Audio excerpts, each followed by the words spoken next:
Greetings from Long Island, where every highway is a sunrise. It's time for Dave's Gone By, an hour of comedy, talk, and music brought to you by Total Theater, with your host, Dave Lefkowitz. You've never heard anything like it, so sit back, relax, squeal if you must. Here's the host of Dave's Gone By, Dave! Tropical hot dog night!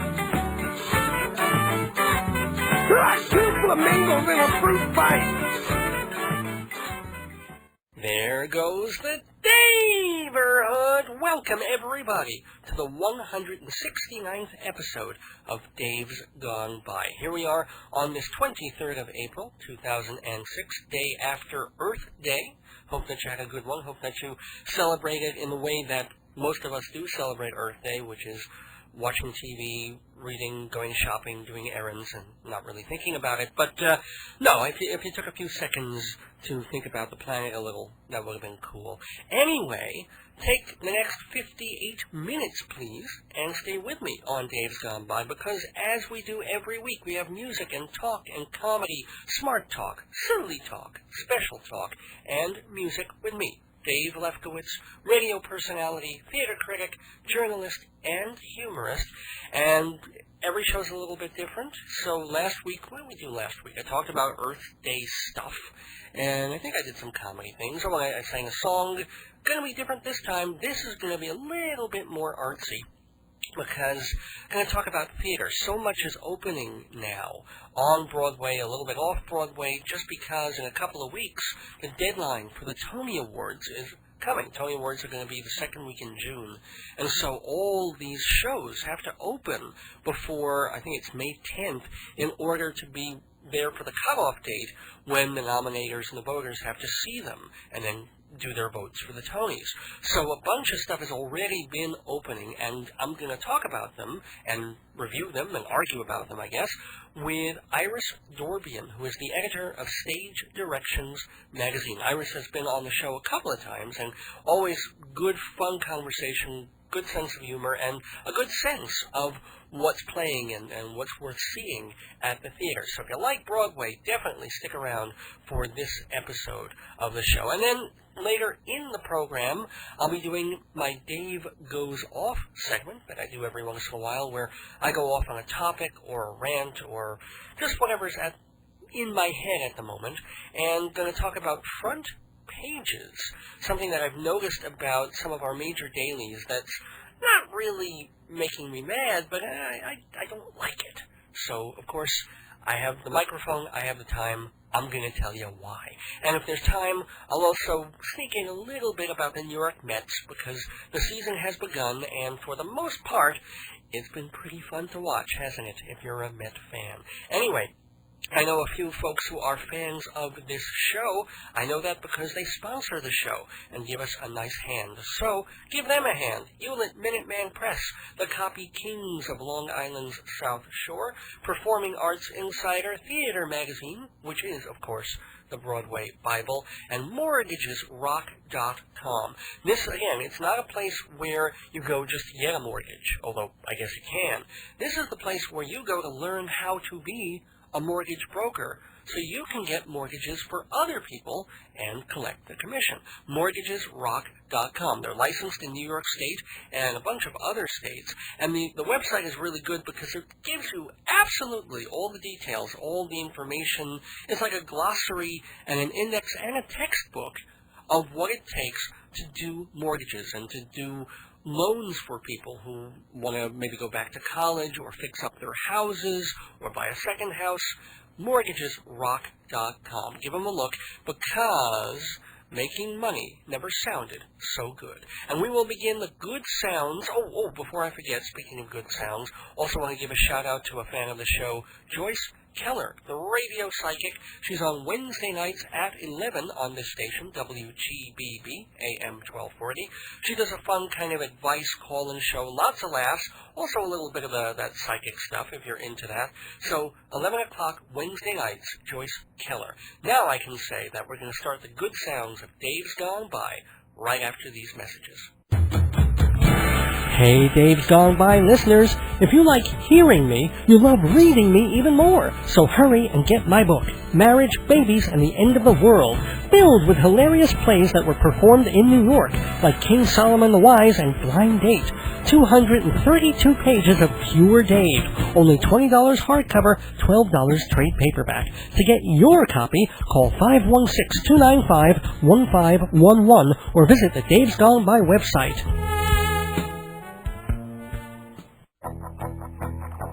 So, you don't have satellite radio, you don't have an iPod or 100 music channels on your cable?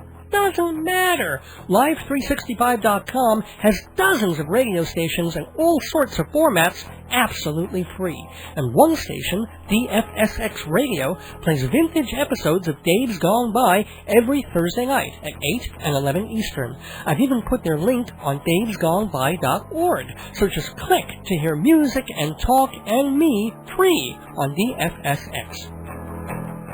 Hi, this is Iris Dorbian, Editor-in-Chief of Stage Reactions Magazine, and you're listening to Dave's Gone By on WGBB. Inside Broadway, brought to you by Total Theater's Performing Arts Insider, your everything theater guide.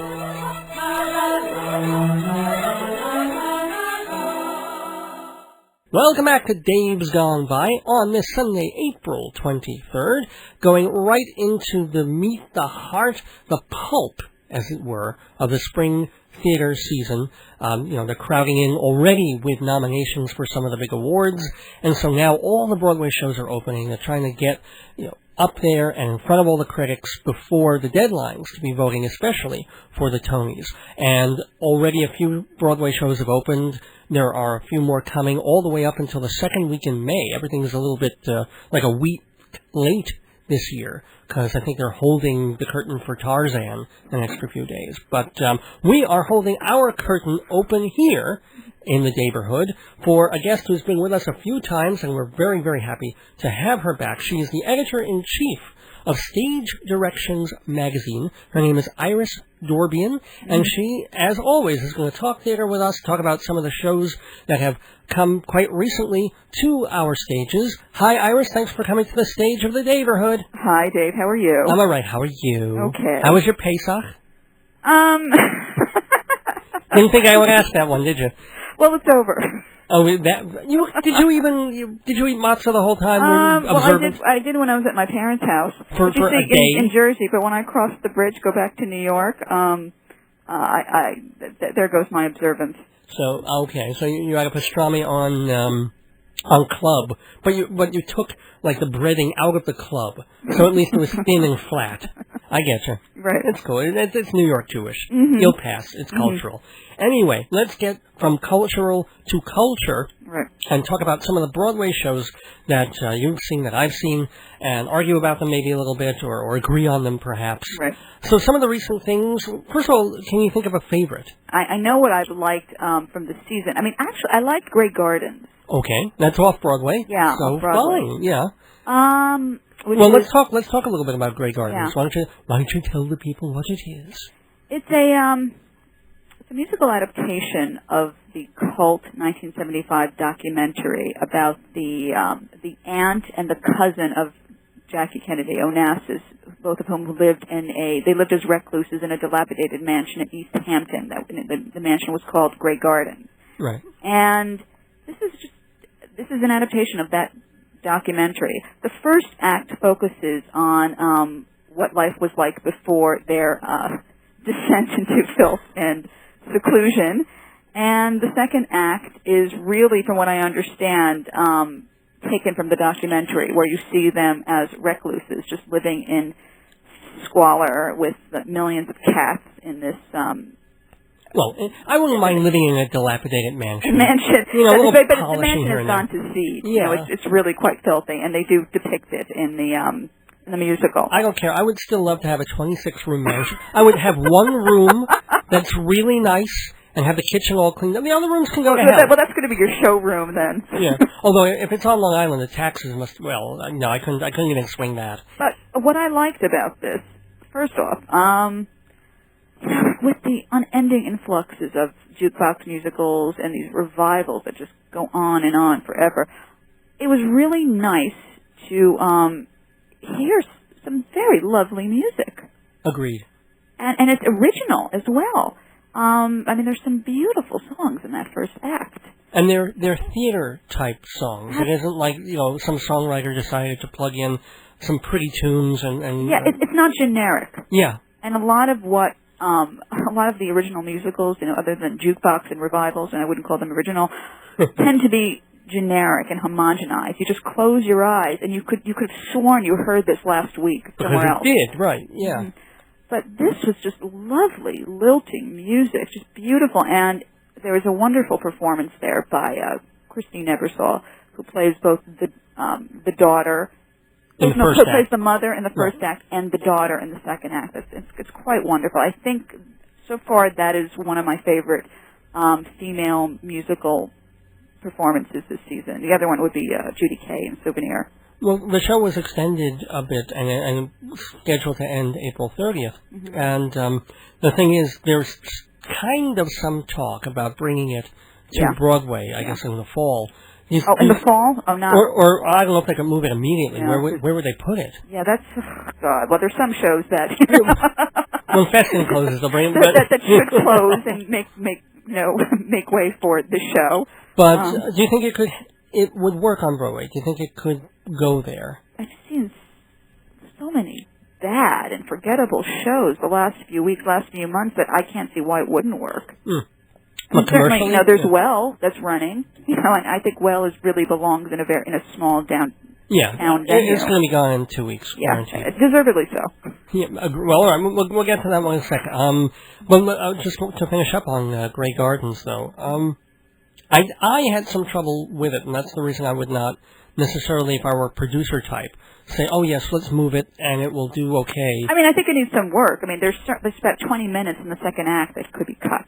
Totally, yeah, okay, we're in complete agreement on that. Mm-hmm. I think the first act, it's somewhat small in scope because it's basically in real time, unless I'm mistaken. It all seems, or maybe not, it kind of seems to happen on the same day of this woman who is terrified that her mother is going to ruin this very important dinner she's having with young Joe Kennedy. Kennedy, who has these career aspirations that lead all the way up to the White House, and Kennedy cannot be seen with any girl who has even the hint or whiff of scandal. And so the mother has kind of a big mouth and is also a bit out there and repressed in a lot of ways. So she holds these concerts and sings in the house. She had been a recorded singer before, and that embarrasses the family and embarrasses the kids. So they have that conflict, and it all sort of leads up to, will Joe Kennedy arrive? Will he accept her? Will the mother spoil things? I think it's kind of smallish for an hour and a half first act of a musical. The other thing, I don't know if I talked about this with you. I've talked about this with other people who've seen the show. There's between the first act and the second act, I think that's about 30 years. Is that 30 years? I won't be surprised if it's not 30. It's 20.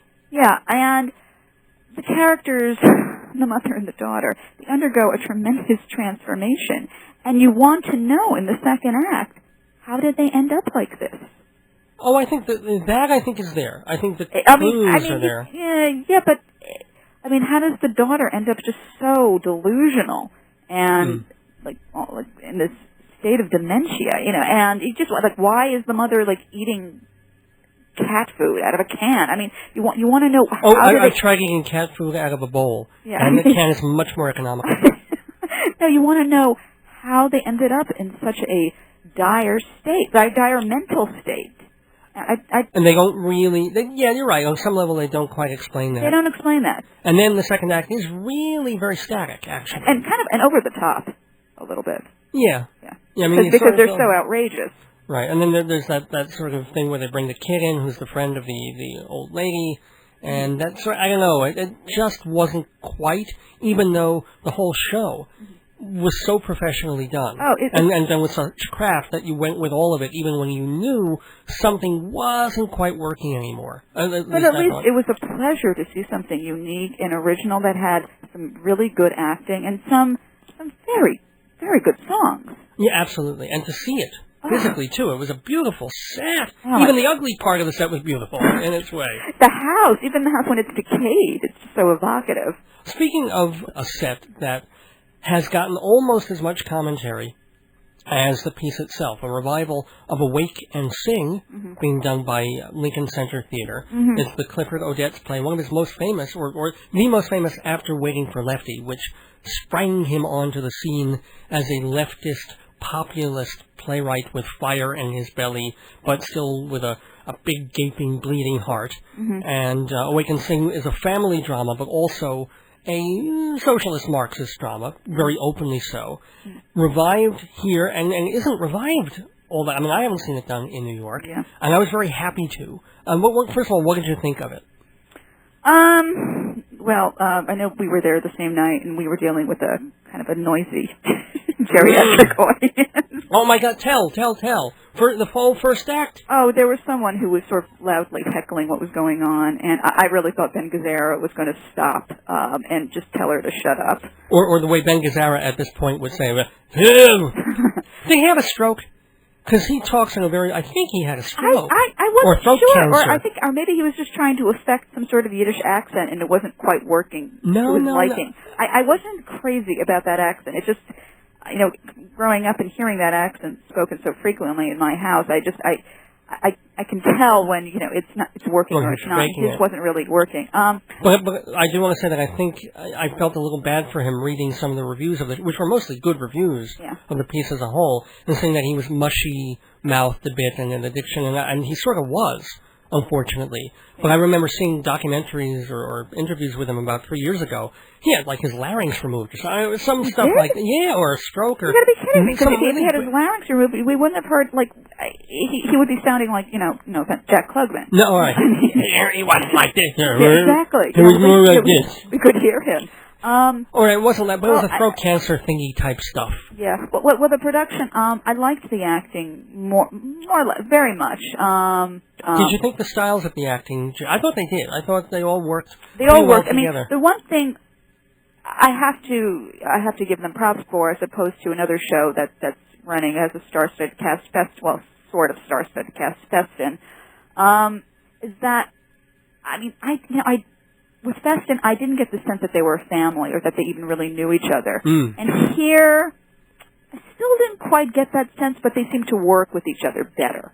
Totally agreed. I mean, they certainly don't necessarily look like a family unit physically, and the voices are all different. Yeah, like Pablo Schreiber and Lauren Ambrose, I don't know if I buy them as a brother and sister. Yeah, right. Even in the same state, come to think of it. She's coming somewhere from the Midwest where they make redheads, and he's somewhere in the universe where they make really tall Jews. I don't know where the hell that is. I wish I were born there. I mean, she also seemed more Bronx Irish than Bronx Jewish, but okay. Yeah, I thought she pulled it. I mean, she was actressy. Yeah. But I thought she pulled it off as the daughter who ends up, having to marry someone, and she ends up marrying, not for convenience, really, but for economics and for the family's sake. Yeah, I did think that the guy who played her husband, he acted like he wandered in from last year's production. Fiddler on the Roof. Well, you know what he was? He was I kind of liked him, actually. First of all, he looked like Sam Waterston, but he reminded me as a much lower-key version of John Cariani. He reminded me of that. That's why I kept thinking that he reminded me of Motel. Muggle the Tailor, yeah. And remember, the last Fiddler had this John Cariani playing Muggle, running around like a marionette, flopping about, oh my God, it was this really jarring note. He was also very hammy. Yeah. But he got a Tony nomination. Please, I was screaming over that. I was screaming until my voice sounded like Ben Gazzara's, but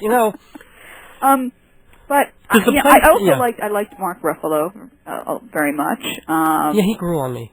Yeah, he plays a gangstery kind of. And it's interesting because I was wondering whether he would be good, because you see, Broadway is being invaded by these film stars who are very often, because they don't have a lot of stage work, they're not able to transfer their skills onto the stage, and project and act to. You mean like Ally McGraw? Okay, let's get to Festin. Not just her, but so I was really quite impressed by his performance. I thought it was a really wonderful performance, and I looked at his playbill, and he did a lot of theater in L.A. So I think that maybe he has his own theater company. I think that probably explains why he's so skilled. He's not a newbie. No, you could tell this guy knows how to work his body, his voice. He was just really wonderful. And I like Ned Eisenberg as the uncle. He's not getting a lot of notice, but he's just right. He's terrific. And I liked the play. Instead, the audience had been quieter. Yeah. Not the cell phone, not the old woman yakketing, not... there's nothing that really goes on that much. Well, no, actually, even at the very, very end, okay? Like, he's standing, it's a beautiful image. Like a lot of the critics, I was a little unsure about the design thing of where they start taking away the walls and ultimately the doors of the house. I thought that was a little bizarre. It's a little, it kind of, how did they go from so total realism into sort of a supernaturalism? It didn't work for me until that last moment, which is, I thought, very beautiful. Where he's standing there, he's got this momentous decision that he's come to in his life. He's made the speech. It starts snowing behind him against the brick wall.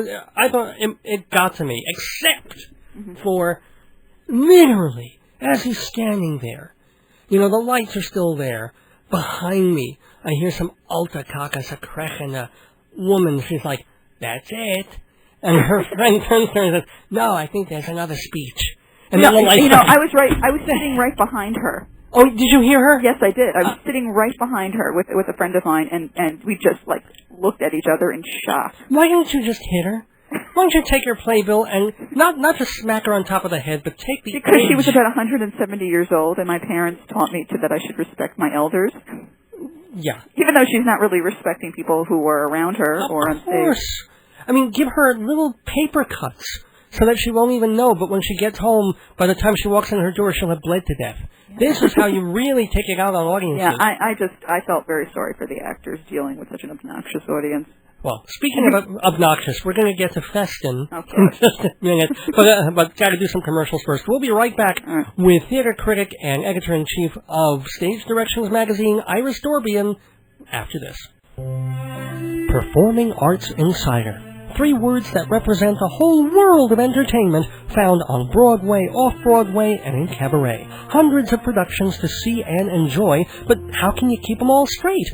Performing Arts Insider, the guide to everything that's happening on the stages of New York. For 6 decades, Performing Arts Insider has been a Bible of the industry. Each issue lists hundreds of shows. Who wrote them? What are they about? Who's in the cast? The designers, producers, box office info, parental guides, reviews of what's good, what's bad, and why. Plus opera and dance, too. As the chief editor of Backstage put it, Performing Arts Insider puts all the facts at your fingertips. To subscribe or get a sample issue, call 516-295-1511, 516-295-1511, or go to performingartsinsider.com. Hi, this is Iris Dorbian, editor-in-chief of Stage Directions magazine, and you're listening to Dave's Gone By on WGBB. Welcome back to Dave's Gone By, our Inside Broadway segment, and we are going inside Broadway with Iris Dorbian, the editor-in-chief of Stage Directions magazine. By the way, Iris, tell us just very quickly a little bit about the magazine and how people can get it. Okay, it's going to be 17 years old this summer, and it focuses on the backstage aspects of theater, which include design, technical theater, running a theater. It's really geared for professionals who work in theater, as well as educators and students. One way you can get the magazine is to go on our website, which is www.stage-directions.com. And that's stage with the little dash, not like the / Little dash. Okay. Stage-directions.com. Okay, we were talking before about Awake and Sing, and also the off-Broadway musical Grey Gardens. And I mentioned now we're going to move to something really kind of wild and for me did not really quite work. A Broadway play, a new play, not by an American, but at least it's a new play, called Festin, which sort of festers a little, somewhat intentionally. What did you think, Iris? Oh, it didn't work for me. It's an interesting play, and it's a fascinating adaptation of this movie. I believe it was a Swedish film? Yeah, Danish film called Celebration. Yeah. Right. And the staging is fascinating as well, because there are simultaneous actions that are going on at the same time. The only thing is that it's not cast very well, or maybe it's miscast with a lot of actors who have their own different styles, and they all seem to be in their own little play. Did it bother you that one critic has said that it would have worked better? So it's all about this Danish family where the father, the patriarch, this rich guy, calls the brothers and the very estranged children and very strange children into his big birthday celebration. Except one brother has a secret that he's finally going to divulge, and then the sister's gotten away, but she's come back, and then the other brother is damn near psychotic. Except he's the normal one. Well, well, at the end, he becomes sort of normal, even though it's sort of odd because you think that he's completely off his rocker in the beginning. And he's played by the actor who plays the lunatic brother in 6 Feet Under. Right, so right. He's basically doing that again. Yeah. So anyway, what bothered some of the critics was in the film, which I did not see, and assumedly in a production in Denmark, all this family is going to look really, they're going to look like a family. They're going to have the white hair, they're going to have those features. Absolutely. You didn't get any sense that these people knew each other, or that they were related, or you didn't. You didn't get the sense that they were a family. And it's especially important because when the sister brings her boyfriend in, and he is a large black man, here it's like, okay, all right, so maybe they're a little racist, but it doesn't seem to mean anything because one of the other brothers has like curly hair and could pass for Semitic. But I guess on a Danish stage, untranslated, you would see all these really seriously ghostly white people, and she's bringing this, other thing, this other in, and I think that would mean a lot more. I'm not sure about that. But also, in the sense of the play, even if do you think the play would work with a totally different cast? Possibly, yeah. I think it could. It's a fascinating play. Of course, it's very dark. But it's quite interesting. I mean, it might be heavy for a lot of people to take because you're dealing with, you're dealing with incest, and basically incestuous rape. That's what you're dealing with. Which I have dealt with for years. Dad, shame on... No, I kid. But I think maybe it could have worked with a different cast. For example, I don't quite understand the idea of casting Ally McGraw as the matriarch. I don't think she worked at all. Because of her, or even if she had been her limited acting ability, her, which has not improved. But she's not called upon to do that much. She has one fairly big scene. Yeah, but something. I don't. It's not the size of the role; it's the size of the actor. Exactly. Like, you remember Dina Merrill? Sure. She of course, she's a little old now, but maybe like 20 years ago, she could have played that part pitch perfect because she had this sort of glacial beauty to her, and she could convey some inner turmoil to her. And Ally McGraw didn't convey any conflict that she had, which was happily, perpetuating her husband's secret. What do you think of Larry Brigman, who plays her husband? Oh God, I've seen him do better. Yeah, I mean, I've seen him in a lot of stuff. He's usually quite good. The problem is that he is different. He's a different style from, like, Juliana Margulies, who thinks she's on ER. And he's not menacing here. No, he's I think not. He should be a little bit. He's kind of ineffectual and innocuous. And there's I don't know if I should give away a spoiler. Well, you already sort of mentioned the I word. So what's beyond that? Well, okay. All right, spoiler coming. Let's sing the spoiler song. Spoiler, spoiler. Okay, Turn the radio down. Okay. Well, there's a part where he says to Michael Hayden, who was the son that had been abused along with his twin sister when they were children by Larry Brigman's character, and he confronts him and he asks him, "Why did you do this?" And then Larry Brigman says to him, "Because you were only good for that." Well, and, that's and that's an awful, awful line. It's incredibly dramatic. I think it fell flat coming out of Larry Brigman's mouth. It did. You're right. It absolutely... Yeah. And a lot of things. And you also mentioned it's dark play, and yet I had problems with the direction in the sense that half of it was directed really as farce. Yes, with the... Absurdist. Yeah, it's... People running along the stage, there's these funny, literally funny fights. Especially with the party that seems to be like this interminable, conga line type of dance. Yeah. I mean, at first we're dealing with a very serious topic here. Yeah. I mean, again, I could understand maybe some of the dogma, like, I love Lars von Trier's work, usually, and I could sort of see him blending, as he has done, things that are borderline really goofy funny, and then go right into something that's right on the edge of horror.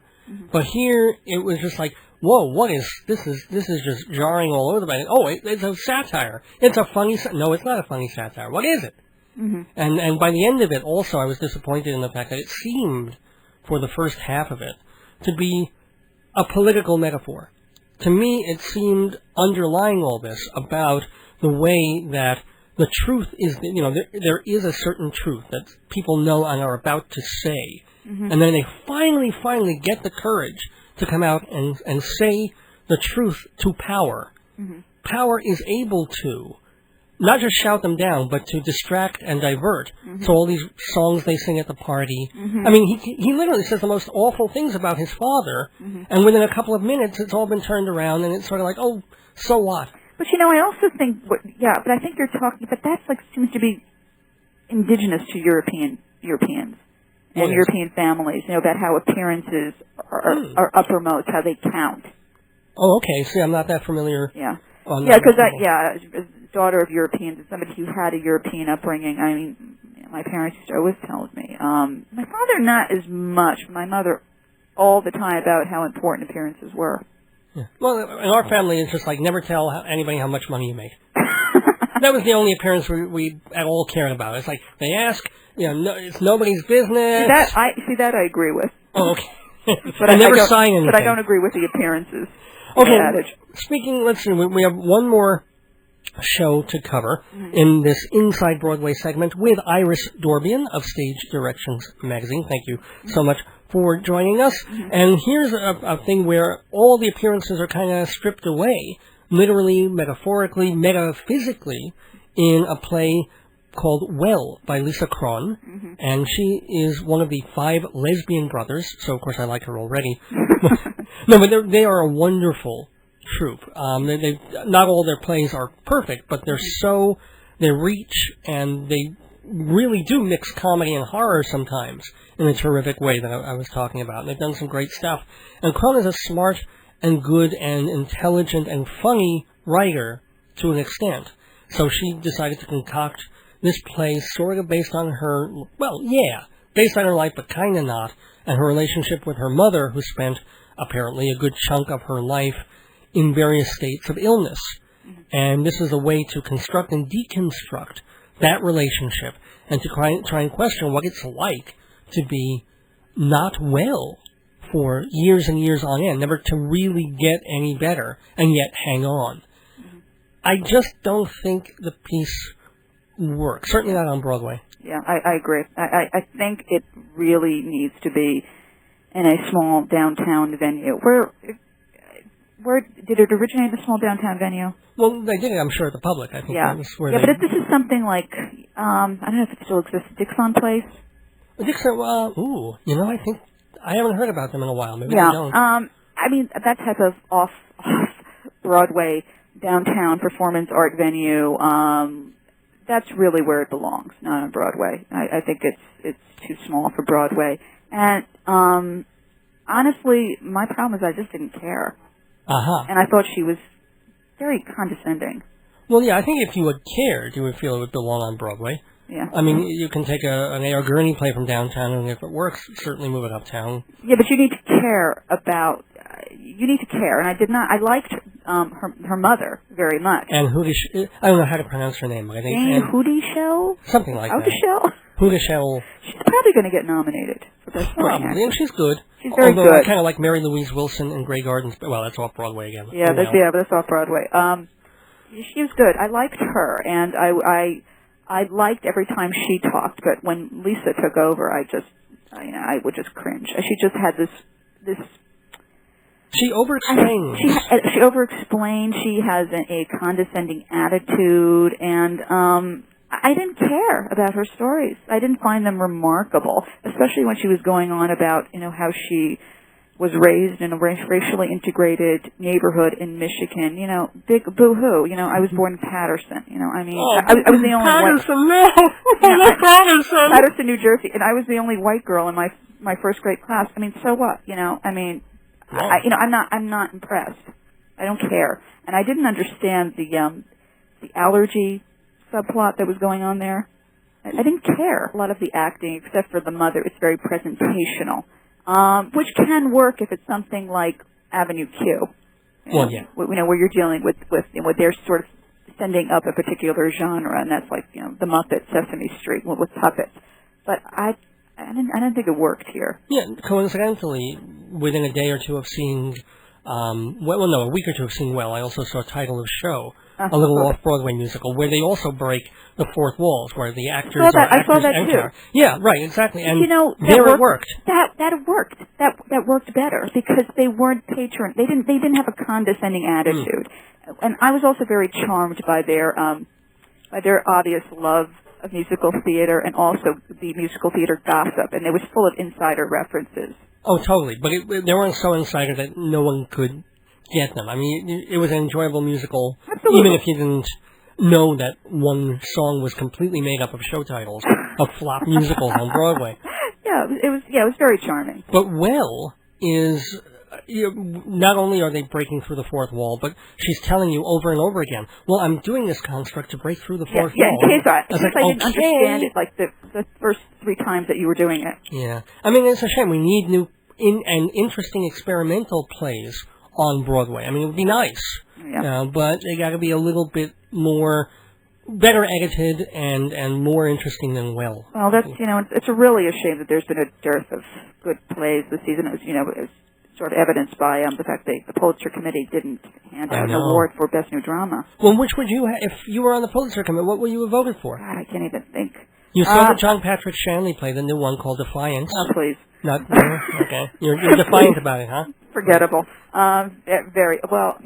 Okay. It's always worth seeing John Patrick Shanley, even when he's not at his most stellar, because he's certainly superior to most of the playwrights out there, because the man has he's the consummate master of his craft, and he can write dialogue, but the big problem with this is that it's not constructed well, and the conflict doesn't really happen until the last half hour of the play. Yeah, it sounds like it's 1 or maybe 2 rewrites away from being... Yeah. And we know he can be good because his last play was out. Of course. And John Robbie Bates had a bad play earlier this season. Paris Letter. Yeah, Paris Letter was bad. That was in the summer. Oh, my God. And Terrence McNally had a... That Bow Wow. So, yeah, I can't even think of either. Although they're saying that History Boys and Inishmore, but there won't be American plays, are going to be worth seeing towards the end of the Broadway season. Mm-hmm. Very, very quickly, we're going to get through a couple of other quick things. Mm-hmm. Did you like Ring of Fire? Well, I appreciated the fact that it was constructed as a review, as opposed to creating a phony narrative and using that as an excuse to insert Johnny Cash songs. I appreciated that they were pretty honest about that because before the advent of the jukebox musicals, they used to always do that. I think they could have cut some.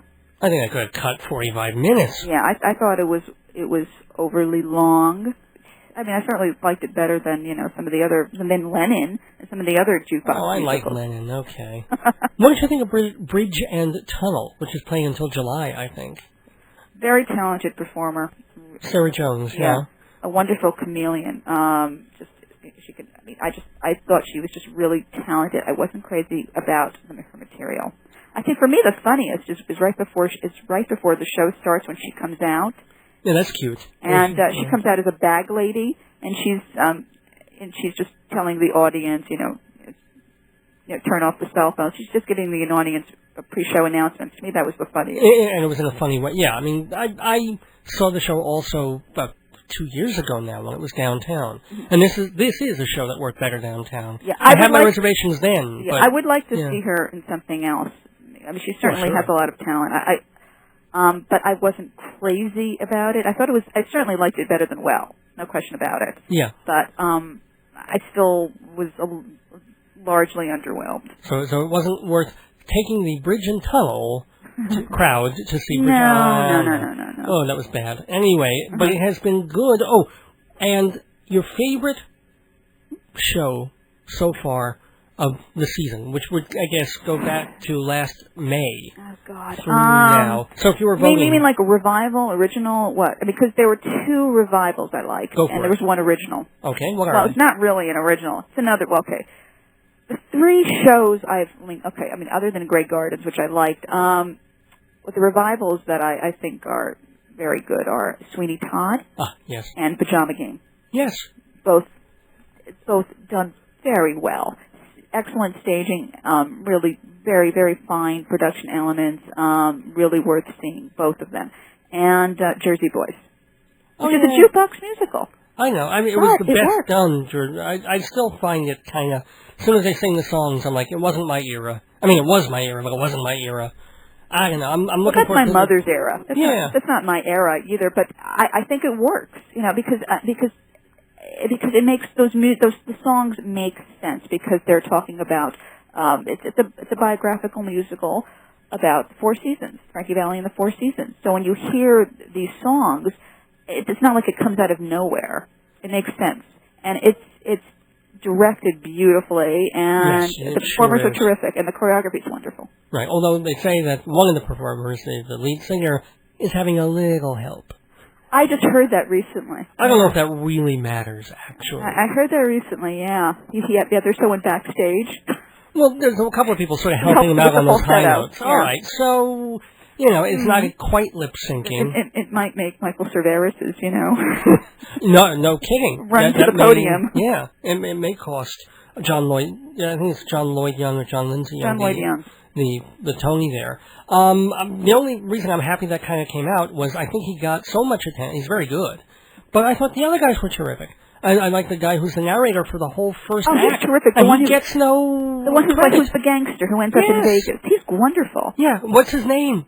Nobody said it. This man should be nominated for something. I don't know. I don't know. Well, here's something I do know. Mm-hmm. How's this? Yeah, you'll like this segue. I do know that it is always a joy to have Iris Dorbian in the neighborhood. Remember, please, to go check out Stage Directions magazine. You can find out about it at stage-directions.com. It's for people who work in the theater industry or are just interested in the tech and the lighting and the costumes and not so much the business side, but still the creative but physical aspects. The nuts and bolts. The nuts and bolts, and mainly the nuts, because theater is filled with them. And we are nuts about Iris Dorbian. See, I'm doing these segues left and right here. And thanks, as always, so much, Iris, for being in the neighborhood. It is a pleasure. We've just been Inside Broadway, thanks to TotalTheater.com and Performing Arts Insider. Minutemen, the superheroes of photocopying. Minutemen, no job too big or small. Minutemen, family-run printing since 1975. Minutemen, 1315 Broadway in Union, Long Island, next to the new Loman Shoe Store. Tell them Dave sent you for 10% off. Minutemen, hero of our copying dreams. Okay, listen to me. No, I mean, listen to me on Compact Disc, where bunches of past episodes of Dave's Gone By are yours to hear over and over again. Comedy sketches like the Baghdad Elections and Handyman Yoni, visits with guests like Reckless Eric and Julie Haggerty, punchlines and politics in the News Gone By. All at just $12 a disc, shipping included. Visit davesgoneby.org or call 516-295-1511 for me on CD. Dave goes off, Dave goes off, Dave goes off. Dave goes off. Welcome back to Dave's Gone By on this April 23rd, Sunday night. Thanks for being with us. Time for a segment called Dave Goes Off. And I call it that because it's my place to go off on a tangent, off on a rant or a rampage, or just clear out some of the stuff that's in my head. It's like the old Bob Dylan line about needing a dump truck to unload your head. This is my little segment to do that, about little things, trivial, or sometimes not so trivial. And I'm going to just do a couple of things on this particular one that just caught my eye and I've been thinking about, and also because I needed to kill a few minutes. So, starting with, I don't know about you, but I am not crazy about this new thing of the dailies bifurcating their headlines. Have you noticed this?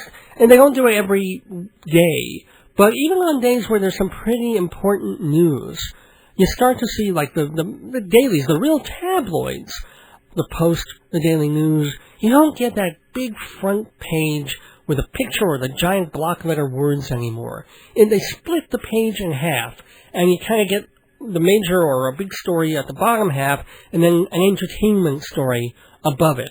So I remember a couple of days ago they had the thing with the poor people in that ferry coming back from Roosevelt Island and going to Roosevelt Island, and they were stuck there, poor folks, in everything broke down all at once. I mean, not only did the main line break down, but their backup generator broke down, and their backup generator was somewhere in a repair shop in Japan.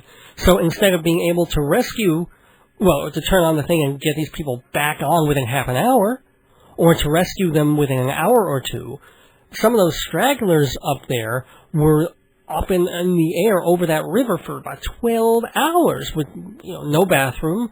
Apparently, I didn't think they brought any food even when they did start to rescue these people. And I felt also especially sorry because a lot of those folks seem to be Orthodox Jews. I don't know if you saw Into the Cage there. But it was the beginning of that second part of Passover that's really important to the Orthodox community. If you're Orthodox, it's not just the first two nights of Passover that are big holy days. I mean, you have the Seders on those days, but the last 2 days of Passover are also holy days. You're not supposed to work, you're not supposed to ride or spend money or do stuff. And here were these people, I'm assuming, trying to get home in the late afternoon, around 5 o'clock, to get ready for the end of the holiday, and instead they're up there waiting to be rescued. They're not supposed to be riding on the holiday, but, in situations like that, you can't avoid it. So, anyway, even on that day, with a really big sort of New York story, and as we speak, they haven't fixed the damn thing either. They're still working. I mean, there's nobody up there, but they don't have them running again, and they probably won't for days. Half the paper had the box with the people on it, and the top half was about Tomcat, about Tom Cruise and his girlfriend's new baby. And like, did that really need half the length of the front page of, I believe it was the New York Post? I mean, couldn't they have put that in a little box? I mean, we're used to, it's the newspaper version, I guess, of the crawls that you see on CNN or MSNBC or Fox, where it used to be, okay, you had the announcer, and then you had the announcer with a logo over here somewhere, on his lower right, and then you had the logo, and then underneath you had the one little crawl of telling you some major important stuff. And now, my gosh, you put on MSNBC, and the guy talking, there's a logo here, there's somebody that he's talking to, and a little TV screen next to him. You've got not only a crawl, but you have a thing above the crawl telling you what the crawl is going to be about. And so you look at that, and sometimes you get this weird paradoxical mind thing where you look and say, oh, the subject is going to be the rape case, except what the speaker on the show, be it Kenneth Olbermann or Rita Cosby, whoever it is, they're on something totally different. They're talking about Aruba, but it's mentioning the Duke rape case because that's the one that's going along on the crawl, which I guess is more important somehow. Stop it! Stop it! We don't need that much information right then and there. We have gotten used to it. It's not so headachy that it was when they first started doing it. We're a culture that thrives on the visual. So we get accustomed to things and we intake them. And I guess that is good in the long run when we're trying to multitask at work. But still, enough. Stop it with the lists on the right side of the screen and the thing, and every time you watch a movie, at the end of the movie, the credits, why do they even bother? The credits are in this little box on the side of the screen. You've got the announcer, saying that this important show is coming up, and then scenes from another show, and a different little inset box on the screen. I don't know, maybe more people than I do have 42-inch screens, so they can take it all in. But most of the time, I'm watching in the bedroom on a little 10 or 12-inch thingy, and I just want my picture back. I want a human and a little description of who that human is, and 98% of the time, that's all I need. If you look at Phil Mushnick, who writes in the New York Post, how many times has he said that by the time a golfer goes for the putt, or time the hockey player is swinging at the puck and trying to get into the net, the words that are on the screen haven't lifted yet. So you're trying to follow the puck, and what you're really doing is, instead of seeing the puck on the ice, you're seeing it bounce through all these different letters of the alphabet until they finally take it away after the shot's been made. And it's like, there's no reason for it. Anyway, see, I told you this was Dave Goes Off. I start in a very mellow mood about something that's a little bit, kind of on my mind, and then I go crazy. Well, anyway, speaking of Mushnick and the Post and all that, that's sports, so it leads directly into the other thing that I wanted to comment on, kind of give a shout-out to the New York Mets. Now, this time last year, I did a Dave Goes Off segment about the Mets because they had lost their first 7 games in a row and looked like they were going nowhere fast, which on some level they kind of were, but they pulled it together a little bit, and it was kind of an interesting season because of some of the talent that they had. And now it's the reverse. Now, for the first week of the season, everybody was going, well, no one's going to beat the Mets. This is going to be their year. They're top. They're not losing. They've got these amazing talents. They've got Pedro. They've got David Wright. It's all going to go. If everybody stays healthy, it's going to be a hell of a season. And I believe that, and I think that's absolutely going to be true. But, at the same time, after 12 games, 13 games, okay, they're not 12-0. At the moment, I think they're about 10-4 or 11-4, which is still great, which is still amazing if they can keep that going through the year.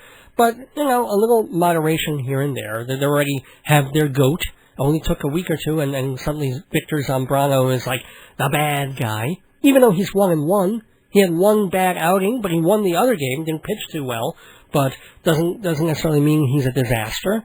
Give him time. David Wright opened the season in this blaze of glory, and then he had that game where he made, 3 consecutive errors in the game.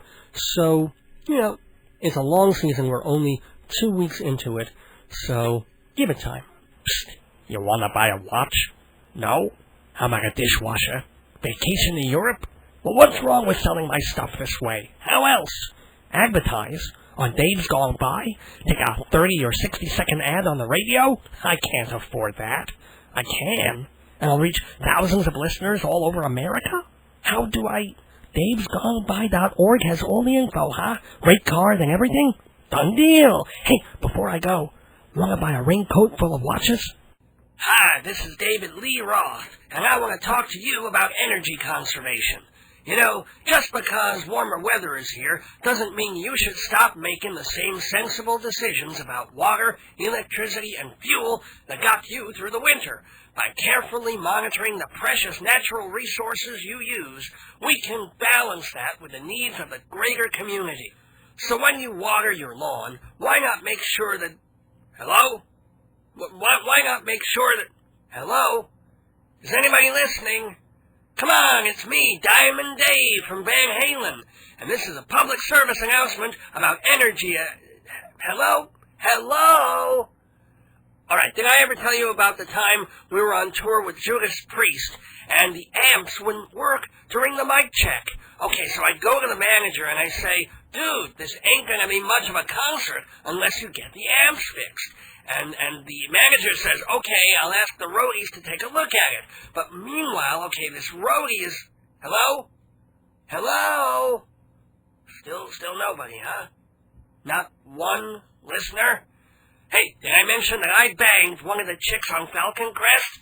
Or at least I think it was her. It was really dark. Plus, I was super wasted. And, it was late. Hello? Hello? Oh, the hell with it. Welcome back to Dave's Gone By. Hope you enjoyed this theatrical and also kind of off-the-cuff version of the show. I want to give my special thanks to Iris Dorbian, our guest. She is the editor-in-chief of Stage Directions magazine. Find out more about it at stage-directions.com. And I want to thank her and, of course, the folks who make this program possible. Hewlett Minuteman Press, the Copy Kings of the South Shore of Long Island, Performing Arts Insider, Theater Magazine, this time of year especially. Broadway, off-Broadway, it's all happening. You got to get yourself a copy. Check out performingartsinsider.com for the details, and mortgagesrock.com. Oh, and speaking of the theater, we're still going to be doing some of that next week in kind of a different way, because you can't get away from it now with the Tonys and all the other awards coming up pretty soon. So, going to have on the program next week an actress who's been out of the loop for about a decade. She was a rising starlet, in, I guess, the early to mid-'80s, an Emmy Award winner for the TV series or miniseries Holocaust. She was also in 16 Candles, probably her most popular film in a way. She was in French Postcards, bunch of other things. She was on Broadway. Blanche Baker, maybe you don't quite remember the name, but you recognize her face if you saw her. And anyway, she took about 10 to 15 years off to have a family. She has 4 kids. She's having a life totally outside of Hollywood. She also did some sculpture and stuff, but now she's getting back into it, and she's doing an off-Broadway play called Knowing Bliss, and she's going to be talking about that with the director of the show, Lorca Perez, but I'm not going to be interviewing them, because, turns out, both Blanche and Lorca are half Jewish. I was asked by Rabbi Sal Solomon, who has been, of course, our frequent and most favorite visitor to the neighborhood, if he could do the honors next week. And so he will on Dave's Gone By. Rabbi Sal Solomon interviewing Lorca Perez and Blanche Baker. Do not miss it. If you know how the rabbi does his interviews, there's something to hear. Anyway, thank you for hearing me tonight on WGBB. Thanks for buying my CDs. You can get them for $11 a piece at the website davesgoneby.org.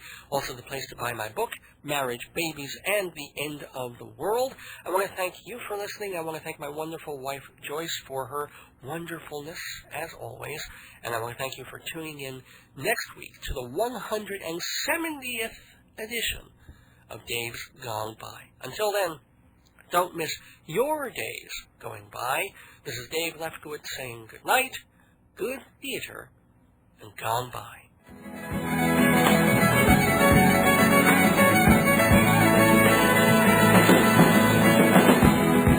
I will stroll the merry way and jump the hedges first. Drink the clear, clean water for to quench my thirst. And I will watch the ferry boats and they'll get high against the blue ocean, against the moral sky. And I will walk and talk in gardens all wet with rain. And never, ever, ever, ever get so old.